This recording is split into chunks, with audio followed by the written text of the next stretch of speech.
मायावती साल 1995 Lucknow guest house कांड। SP chief minister Mulayam Singh की सरकार लड़खड़ा जाती है जब BSP leader Mayawati support withdraw कर लेती हैं, जिस कारण से एसपी के एमएलए और उनसे जुड़े गैंगस्टर्स भड़क उठते हैं। 2 जून शाम 4 बजे अतीक अहमद 200 लोगों के साथ लाठी और धारदार हथियार लेकर गेस्ट हाउस पहुंच जाता है। भीड़ जमकर तोड़फोड़ मचाती है, फोन और वाटर कनेक्शन भी कट कर देती है, साथ में मेन एंट्रेंस भी ब्लॉक हो जाता है। इस बीच मायावती अपने आप को 5 एमएलए के साथ एक कमरे में बंद कर लेती हैं। अतीक अहमद कास्ट से जुड़ी गालियां देता है और एमएलए को धमकी देता है मायावती को बाहर भेजने।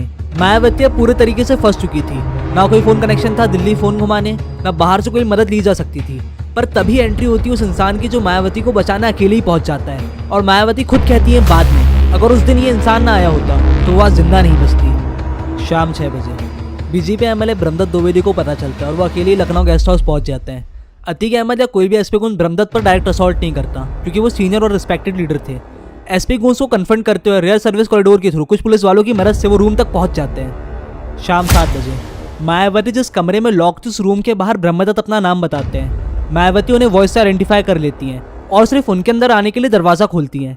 ब्रह्मदत्त ही मायावती का सेफ एग्जिट भी कोऑर्डिनेट करते हैं उस समय के गवर्नर मोतीलाल वोरा के साथ, और बाकी बीजेपी लीडर्स भी गवर्नर ऑफिस तक फोन घुमाते हैं। रात 11 बजे गवर्नर ऑर्डर पास करते हैं, जिसके तहत पुलिस और सेंट्रल फोर्सेस को भेजकर मायावती और 5 एमएलए को गेस्ट हाउस से रेस्क्यू किया जाता है। पुलिस मायावती को एस्कॉर्ट करती है राजभवन तक, जहां गवर्नर खुद मायावती की सेफ्टी इंश्योर करते हैं। पर इस हादसे के 2 साल बाद ही मायावती को बचाने के लिए ब्रह्मदत्त द्विवेदी की हत्या कर दी जाती है गैंगस्टर संजीव महेश्वरी के द्वारा, जो मुख्तार अंसारी के एलआई हैं।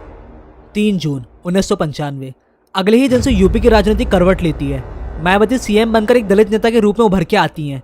मुलायम सिंह, अतीक अहमद और एसपी के गुंडों पर केस दर्ज होता है। इस हादसे के बाद मुलायम सिंह का पावर बेस खत्म हो जाता है, पर फिर भी मुलायम सिंह के पॉलिटिकल इन्फ्लुएंस के कारण इन्वेस्टिगेशन स्लो होती है और किसी की भी गिरफ्तारी नहीं होती। 14 साल में केस डिस्ट्रिक्ट कोर्ट से हाई कोर्ट और फिर सुप्रीम कोर्ट तक पहुंच जाता है। इस बीच मायावती स्टेट से नेशनल पॉलिटिक्स की सीढ़ियां चढ़ती हैं और एक दलित नेता के रूप में छवि बनाती हैं पूरे देश भर में।